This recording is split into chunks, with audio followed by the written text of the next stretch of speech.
नमस्कार दोस्तों, स्वागत है आपका YouTube चैनल कंपटीशन बॉस पर। मैं हूं नितेश। दोस्तों, एक सबसे बड़ी भर्ती है जिसका हम सभी को इंतजार है और उसके साथ जुड़ी हुई हैं दो तीन भर्तियां। यानी कि पहले बात करेंगे हम राजस्थान में कंप्यूटर शिक्षक भर्ती की, जिसका कैडर बनाया जाना था। दूसरा इशू है संविदा कर्मियों का, जिसके लिए कमेटी गठित की गई थी और सरकार ने उसके संबंध में फैसला कर लिया। फाइनल रूप से सुरक्षित है वो फैसला, अभी तक सबके सामने नहीं आया है। और तीसरी व्याख्याता भर्ती के बारे में, चौथी रीट के बारे में कि क्या वास्तव में 20 जून को होगी।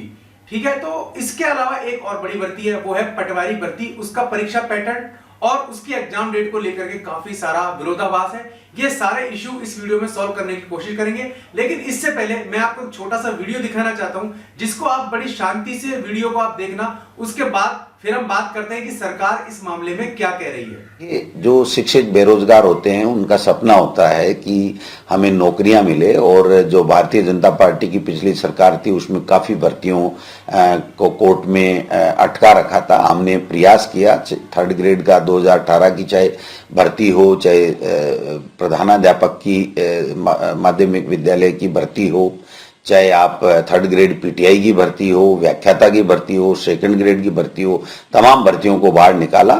अभी भी कुछ ऐसे इश्यू हैं जो रीशफल या वेटिंग 2016 का मामला हो, चाहे 2018 का मामला हो, उनको हम दिखवा रहे हैं और पूरी तरीके से हम लोग इस बात का प्रयास कर रहे हैं कि अगर आवश्यकता हुई तो हम एसएलपी भी सरकार वापस लेने में नहीं हिचकेगी। इन लोगों के साथ में भी न्याय हो, इसका पूरा प्रयास किया जा रहा है। संविदा कर्मियों के लिए भी बेहतर कैसे किया जा सकता है, इसके लिए भी कमेटी ने अंतिम सुनवाई कर ली है। तो हमारी सरकार का यही फोकस है कि शिक्षित बेरोजगारों को जल्दी से जल्दी नौकरी मिले, जिनका हक बनता है उसको नौकरी मिले। 31,000 की जो भर्ती रीट की निकाली है वो भी हमने निकाली है। अभी बाकी और भर्तियां, कंप्यूटर शिक्षकों का भी जो है वो कैडर बनाने का काम पूरा हो चुका है, उसकी भी हम लोग भर्ती निकालेंगे। 3,000 व्याख्याताओं की फिर भर्ती निकालने जा रहे हैं। तो मैं समझता हूं और आवश्यकता हुई तो अन्य 2nd ग्रेड आदि की भी हम लोग भर्ती निकालने में नहीं हिचकेंगे। ज्यादा से ज्यादा कांग्रेस के शासन में कोर्ट से भर्तियों को भी निकाला गया है। अभी जो कोर्ट में है उनके लिए भी जल्दी से जल्दी निर्णय लिया जाएगा और आगे भी नई भर्तियां निकालेंगे, जिससे शिक्षित बेरोजगारों को नौकरियां मिले और सरकार से जो वो आशा और उम्मीद करते हैं उसके ऊपर सरकार खरा उतरेगी। तो एक छोटा सा वीडियो आपने देखा, इसमें शिक्षा मंत्री ने सभी बातों का एक एक करके जवाब दिया है। तो सबसे पहले बात कर लेते हैं हम यहाँ सबसे हॉट इशू नया व्याख्याता भर्ती को लेकर के, जिसके बारे में उन्होंने साफ साफ कहा है कि 3,000 व्याख्याताओं की भर्ती की जाएगी और इसके लिए सरकार प्रयासरत है। दूसरी बात जो आती है वो आती है पटवार शिक्षक भर्ती को लेकर के। हालांकि उसके मामले में यहां कुछ नहीं कहा, लेकिन एक साफ साफ बात बता दूं आपको कि पटवार भर्ती के परीक्षा पैटर्न को लेकर के भी विचार किया जा रहा है और हो सकता है ये एग्जाम आपका अगस्त के बाद हो। तीसरा इंपॉर्टेंट इशू है रीट की एग्जाम डेट को लेकर के। रीट की एग्जाम डेट 20 जून है, लेकिन एक बात आपको क्लियर कर देता हूं, अगर कोरोना के हालात यही रहे तो 20 जून को एग्जाम कराने में सरकार को नापो चने चबाने पड़ सकते हैं, क्योंकि 16.5 लाख फॉर्म भरे गए हैं। इनका अरेंजमेंट करना और वापिस से सारी व्यवस्थाएं करना बहुत बड़ी महाभारत हो सकती है। अगर सब कुछ ठीक ठाक रहा तो आपको 20 जून को एग्जाम देने को मिल सकता है, 20 जून को एग्जाम हो सकता है, वरना संभावना पूरी तरीके से आगे खिसकने की है। अब बात कर लेते हैं संविदा कर्मियों के बारे में। संविदा कर्मियों के बारे में साफ साफ कहा है इन्होंने कि संविदा कर्मियों के लिए सरकार कैसे क्या अच्छा कर सकती है, इस बारे में विचार कर रही है। यानी कि साफ साफ एक चीज क्लियर है कि संविदा कर्मियों को परमानेंट करने के बारे में कोई भी चीज अभी क्लियर नहीं है। तो इशारा यही है कि परमानेंट करने का सरकार का विचार या तो नहीं है, या फिर कोई प्रोसेस सरकार के पास नहीं है, या फिर कोई समाधान सरकार के पास नहीं है। तो इसलिए कैसे क्या अच्छा कर सकती है उसके बारे में सरकार विचार कर रही है, वो भी सामने आ जाएगा सरकार क्या अच्छा करने जा रही है। तो ये काफी सारे इशू थे।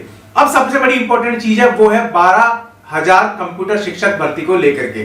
तो वो सबसे बड़ा वेट था कि 12,000 कंप्यूटर टीचर भर्ती राजस्थान में आखिर कब आएगी। हालांकि इस बारे में कुछ भी नहीं कहा है, लेकिन एक बात साफ कह दी है कि सरकार बड़ी जल्दी 12,000 कंप्यूटर शिक्षक भर्ती भी निकाल सकती है और इसके लिए सरकार प्रयासरत है। लेकिन ये सब स्थितियां कब होंगी, ये सब पॉजिटिवनेस हमारे लिए कब बनेगी, जब हम अपने घरों में रहेंगे, मास्क लगाएंगे और कोरोना गाइडलाइन का पालन करते हुए इससे बचने के तमाम प्रयास करेंगे और माहौल वापस ऐसा हो जाएगा जो सबके लिए अनुकूल हो, तब जाकर के सब काम हो सकते हैं, वरना ये सभी के सभी काम धरे रह जाएंगे और हम घरों में बैठे ओवरएज हो जाएंगे। अब यूं मत मानना कि ओवरएज हो गए तो आगे चांस नहीं मिलेगा, सरकार आपको चांस तो दे देगी, लेकिन आपका शरीर और आपकी फिजिक आपको चांस नहीं देगी, क्योंकि जैसे जैसे एज बढ़ती है याददाश्त की क्षमता क्षीण होती है, कार्य करने की क्षमता क्षीण होती है, वो आपको नहीं लौटाई जा सकती। इसीलिए आप अपने घरों में सभी नियमों का पालन करते हुए रहें और उम्मीद करें कि जल्दी जल्दी इस महामारी से पीछा छूटे और सभी एग्जाम्स इसी साल हो जाए। तो अब बात आती है कंप्यूटर शिक्षक जो भर्ती है उसके लिए एलिजिबिलिटी क्या रहेगी, योग्यता क्या रहेगी।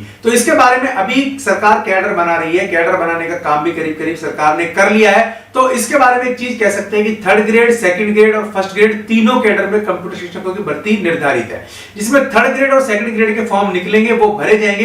1st ग्रेड में प्रमोशन के थ्रू आपको पदों की भर्ती हो सकती है, यानी कि उसमें डायरेक्ट भर्ती की संभावना कम है, फिर भी सरकार जैसा डिक्लेयर करेगी वैसा होगा। एलिजिबिलिटी के बारे में बात कर रहे हैं, कंप्यूटर टीचर की भर्ती है, तो इसमें एक सबसे बड़ा संशय बना हुआ है बीएड को लेकर कि क्या बीएड जरूरी होगी। दूसरी बात, क्या इसमें टेट जरूरी होगा, रीट या आरटेट जरूरी होगा, क्योंकि कंप्यूटर शिक्षक के लिए अभी तक ऐसी कोई योजना बनी नहीं। ठीक है, तो ये चीज हुई। तीसरी बात, क्या पीजीडीसीए या फिर MSc in computer science, BSc in computer science या फिर एमसीए बीसीए वालों को, या फिर जो सरकार का खुद का कोर्स है आरएससीआईटी, उसको लेकर के कि क्या कयास लगाए जा रहे हैं, भाई इसमें मान्यता दी जाएगी नहीं दी जाएगी, कौन अप्लाई कर पाएगा नहीं कर पाएगा। ये सारी चीजें अभी काफी चीजें हैं जो अभी शिक्षा मंत्री की गठरी में बंद है, वो जैसे गठरी खुलेगी तब मालूम चलेगा। एज लिमिट वगैरह तो आप सबको मालूम है कि मैक्सिमम 40 इयर्स है, वो तो रहने वाली है, रिजर्वेशन वालों को छूट मिलेगा। ये इसमें हो सकता है। सिलेक्शन प्रोसेस तो सीधी सी बात है, एग्जाम के थ्रू ही सिलेक्शन होगा, इसमें इंटरव्यू नहीं रखा जाएगा, ये भी चीज क्लियर है। ठीक है, अब बात कर लेते हैं व्याख्याता भर्ती को लेकर के। तो व्याख्या भर्ती में एक चीज बता दूं क्लियर आपको कि यहां आपका जो ये भर्ती है राजस्थान में 2nd ग्रेड भर्ती है, और इसमें सीधी सी बात की आपका ग्रेजुएशन होना जरूरी है और उसके साथ बीएड होना जरूरी है, ये दो चीजें। इसके अलावा रीट लेवल 2 क्लियर होना जरूरी है। ये 3 चीजें जरूरी होगी व्याख्याता भर्ती के लिए। हर सब्जेक्ट के लिए अलग अलग सिलेबस होता है, हर सब्जेक्ट के लिए अलग अलग एग्जाम पैटर्न है, अलग अलग सिस्टम निर्धारित है, उसके हिसाब से फॉलो करना होगा। लेकिन आपको राजस्थान का जीके और शिक्षा मनोविज्ञान, मेथड्स, पेडागोजी, बाल विकास, ये सब तो पढ़ने ही होंगे। उन सबके क्वेश्चंस आपको लगातार इस चैनल पर मैं प्रोवाइड करवा रहा हूं, जो आपके लिए 3rd grade, 2nd grade, TGT, PGT, UPTET, REET सभी में यूजफुल होंगे, समान रूप से सीटेट के सहित। तो उम्मीद है वीडियो पसंद आया होगा, पसंद आया तो लाइक और शेयर जरूर कर देना, चैनल पसंद आया सब्सक्राइब कर लेना, बेल आइकन दबा देंगे, आप तो वीडियोस के नोटिफिकेशन आपको मिलते रहेंगे। आज के लिए इस वीडियो में इतना ही, ऐसे किसी यूजफुल वीडियो में फिर मिलूंगा, तब तक के लिए नमस्कार।